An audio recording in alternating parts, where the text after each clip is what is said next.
Hey everyone, welcome back to Revolve Capital's Passing Notes. I'm joined again by Chaz Guinn, our CEO and founder. Chaz, how's it going today?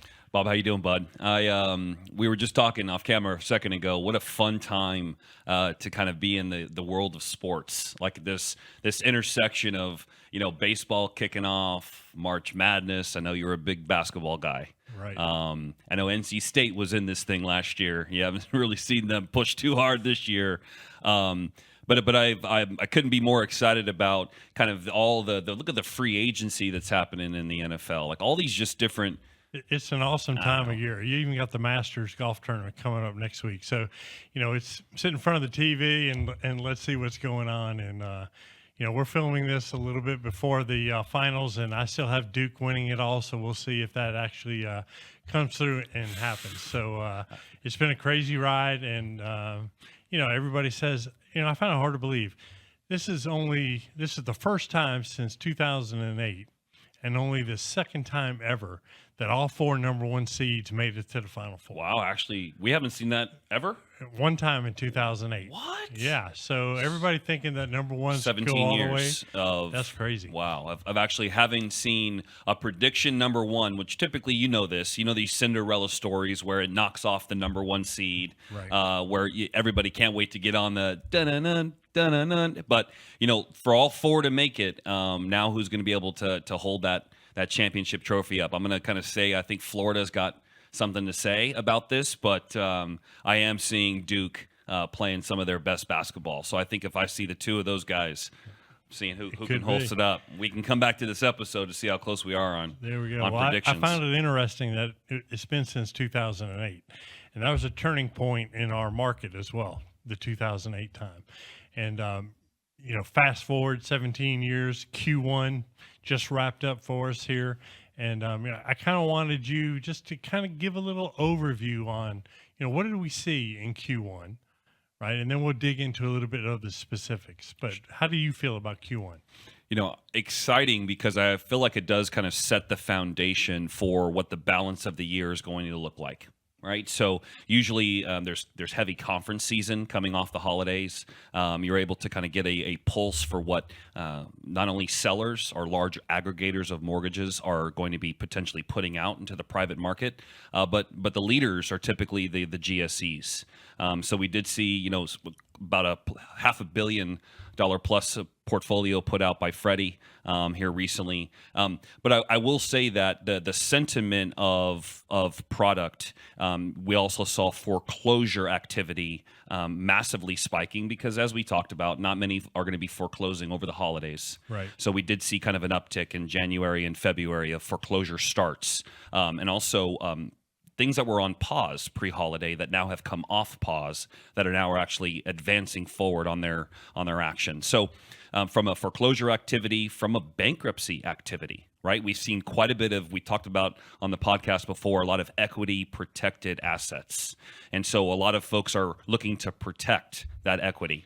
So if a foreclosure is at the 5-yard line, using the sports analogy, you're going to stop it by actually filing bankruptcy, right? So you can halt that action altogether and actually determine, am I going to be able to afford staying and paying, or am I going to actually file a 7 and I want to get rid of all my creditors because I can no longer afford this property? So foreclosure activity up, bankruptcy activity up, product from GSEs up.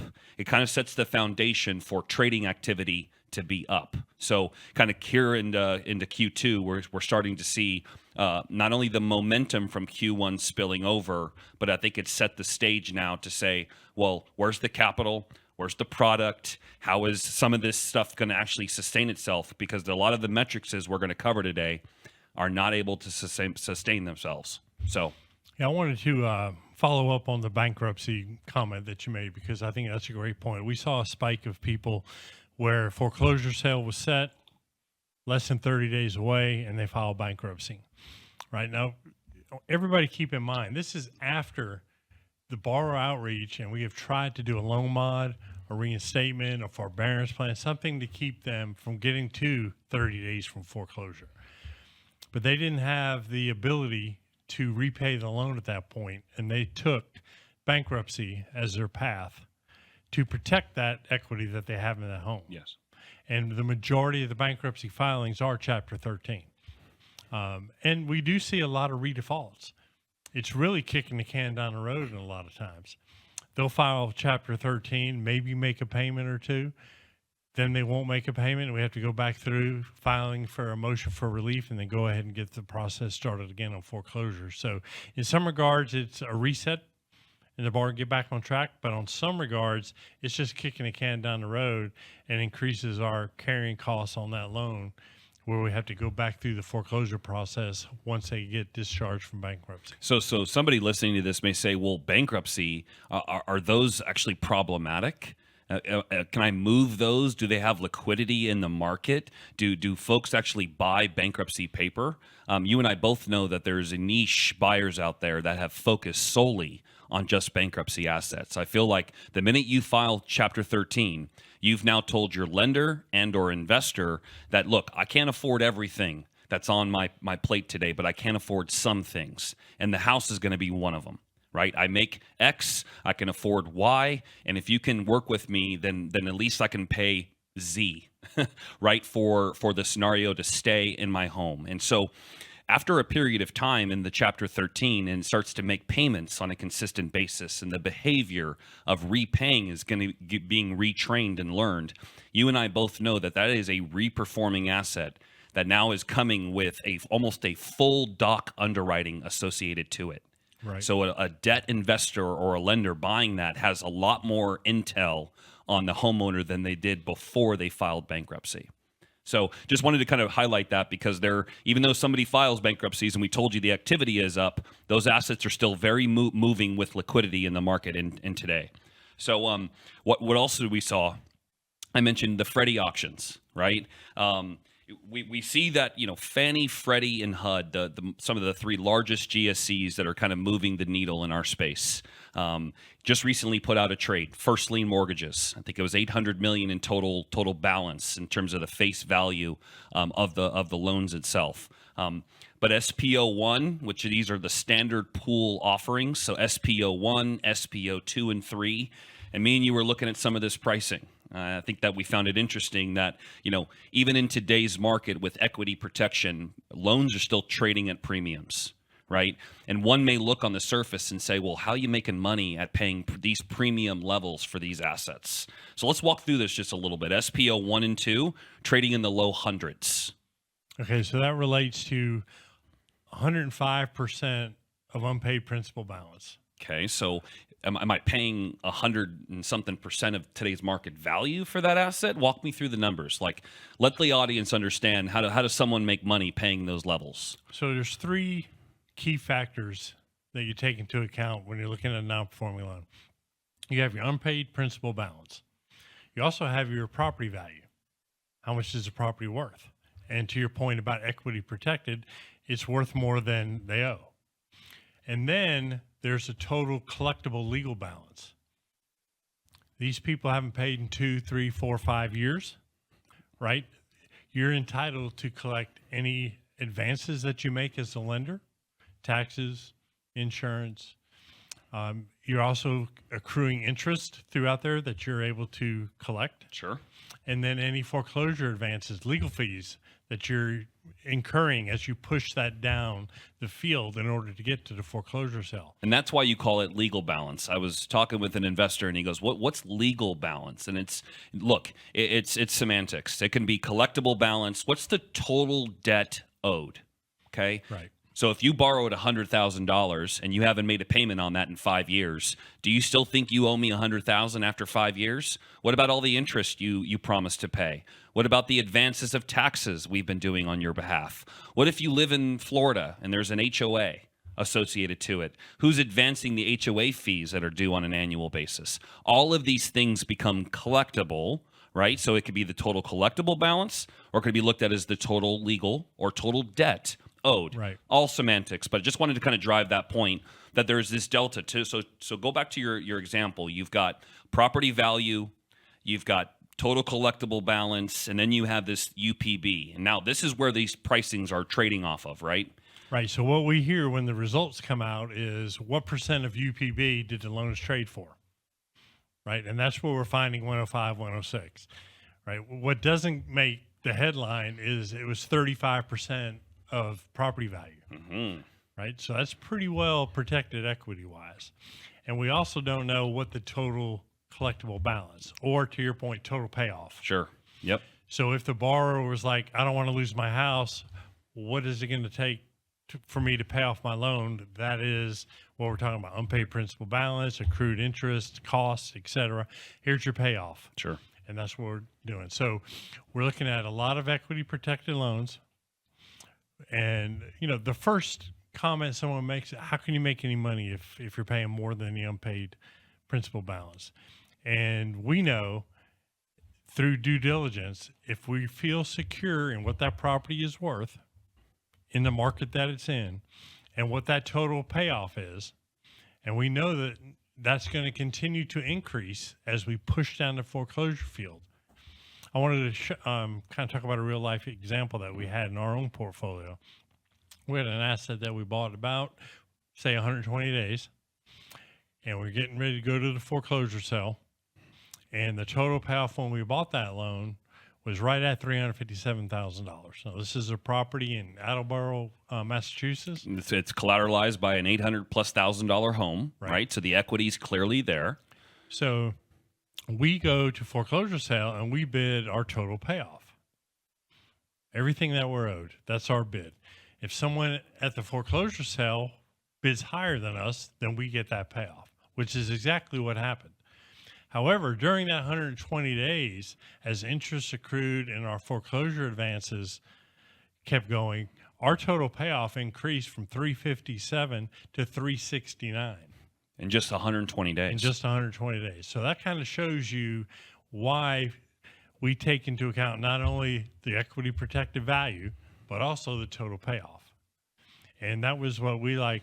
Hey, that's a good day. Absolutely. It's in a great market. It's well collateralized. You're talking a $360,000+ payoff that's backed by an $800,000+ home. What happened? Right? That's the main question we should be asking ourselves. That property had gone vacant over the holidays, so you can tell that person just realized that they could no longer afford the payments. But you got to ask yourself, why did they not just stick a for sale sign in the front yard, pay off the lender, take the equity, and go figure life out down the road? I mean, you talked about this in previous episodes. We're not seeing as many homeowners and borrowers taking advantage of that exact scenario. And that's why we wanted to kind of highlight that a specific one. And this is where we're starting to see this play out in both Freddie trades. Fannie's about to come out here in Q2. We're starting to see the GSEs are leading the charge of, look, we have a book, a very heavy book. And in translation, we're talking billions of assets that are equity protected. So they owe $400,000. The home is worth $800,000, and they haven't paid in 2 years. Right? That was a trend we talked about a few episodes ago, where that is now becoming kind of a mainstay here in capital markets. So a lot of what we saw in Q1 is kind of laying the ground here for what was going to kind of transpire in Q2 and Q3 and Q4. So let me just echo as far as why don't they just put a for sale sign in the yard? Two of the main reasons for default throughout lending is death and divorce, right? And in those cases, either it wasn't an amicable divorce and they can't agree, so they're not going to sell the house, or the main borrower, primary borrower, passed away, and the remaining spouse or the heirs really didn't know what to do and just let that property go. Now, if it was a loss of job or sickness or something, they may be able to work out a loan modification and figure out a way to save that. But we see a lot of the ones that actually go to sale that are equity protected is because of death and divorce as the reasons for default. We're going to put one up here on the screen in a second. It's from out of East Falmouth, Massachusetts. The one that we just talked about was in Massachusetts, but to your point is specifically, these borrowers had split up. They had gone separated and now are under a divorce. There's an equity protection on the loan, but instead of selling off the asset, they filed bankruptcy because the foreclosure was at the 5-yard line. Right. So when we acquired the asset, let's just say we picked it up in the 7th inning of the ball game, right? And then over the 90 to 120 days we acquired the asset, we advanced it, right, and got it to the foreclosure steps. So the borrowers filed bankruptcy to stop the sale and are now telling us as the lender, look, give us a second to put the property on the market. There's equity here, so we want to both be able to walk away with it and split it, and then be able to pay you off and let us kind of recycle through life. So to your point, we are seeing it happen, but the trend of those percentages are dwindling. You would think that far more percentages of the borrowers taking advantage of selling the property would be on the uptick, right? Especially as values continue to increase. And surprisingly, we've seen certain markets, values are softening, but across other MSAs, values are increasing. Look at coastal markets. Look at certain parts of North Texas here.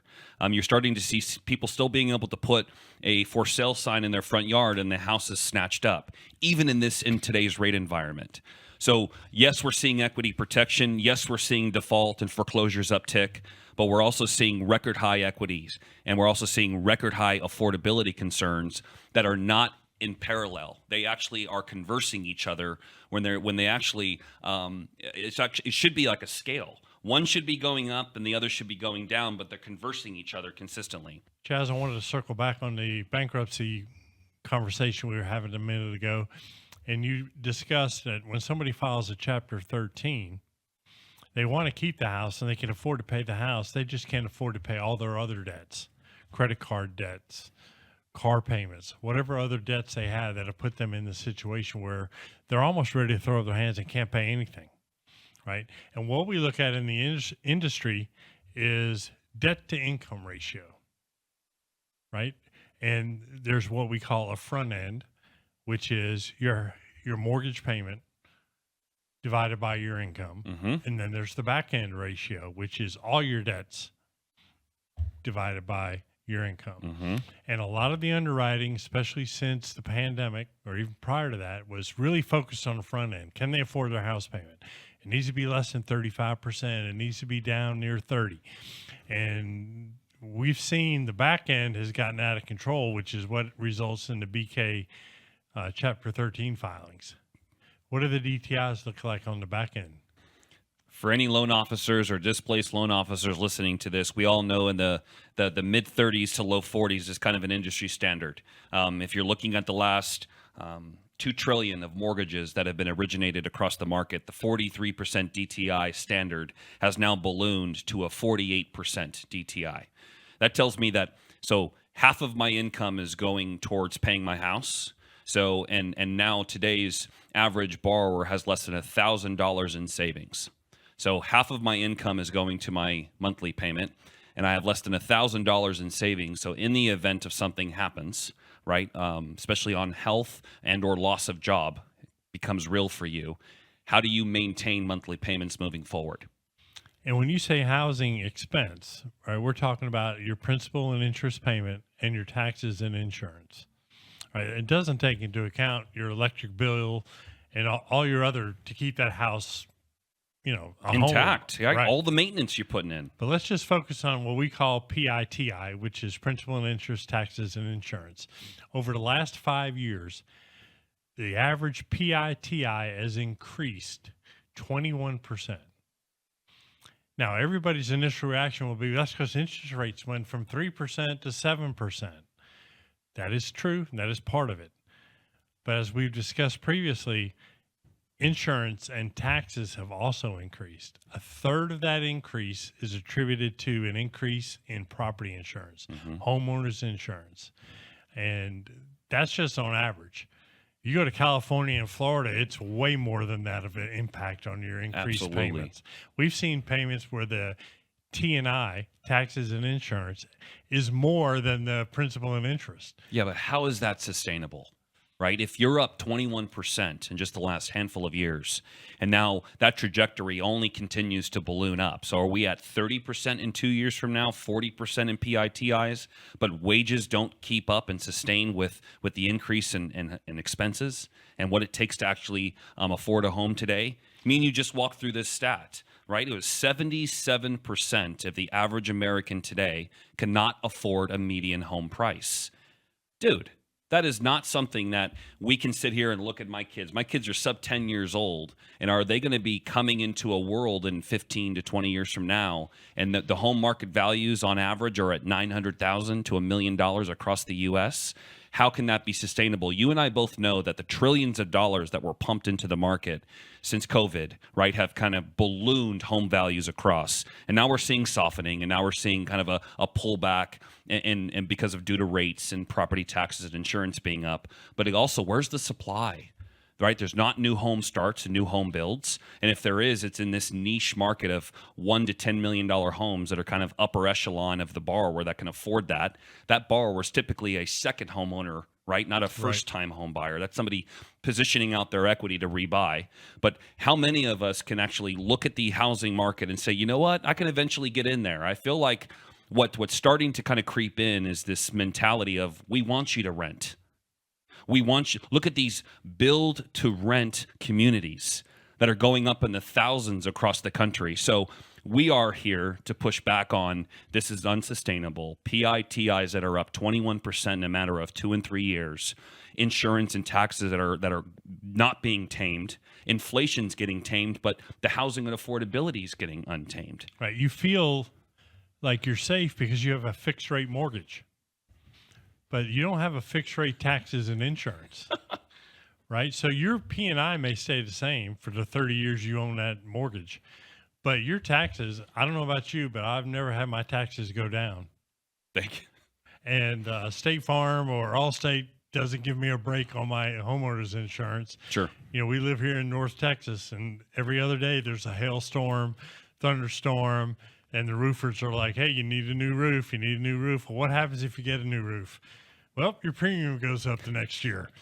So those are always going to increase. And to your point about the housing supply, whether they're building it for new homeowners or the build-to-rent communities, there's several factors, right, that are just impacting builders that they're just going to have to pass that cost on, whether it's labor cost, lumber cost, which is in the news now because of the tariffs with Canada and Mexico, that lumber is going to be going up. Land, lots, can they find the property to build these houses on? And then finally, the law, the regulation. It was interesting watching the news after the devastating wildfires out in California. All you heard about was zoning and permits and how long it would take to rebuild their house because of various regulations. Some of them wouldn't be able to even rebuild the house they had now based on current regulations because that property was grandfathered in because it had been there so long. So that is a real problem. Labor, the land, the laws, the lumber, and that's going to impact the cost of housing. You were talking about the average medium house.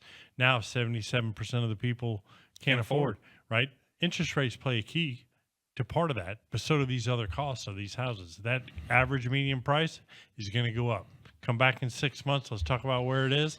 You'll see a big increase, and most of it will be because of labor, lumber, land, and laws. So Bob, let me peel back this DTI just a little bit further, and now we're starting to see this spillage of almost half of my income is going to my housing expense.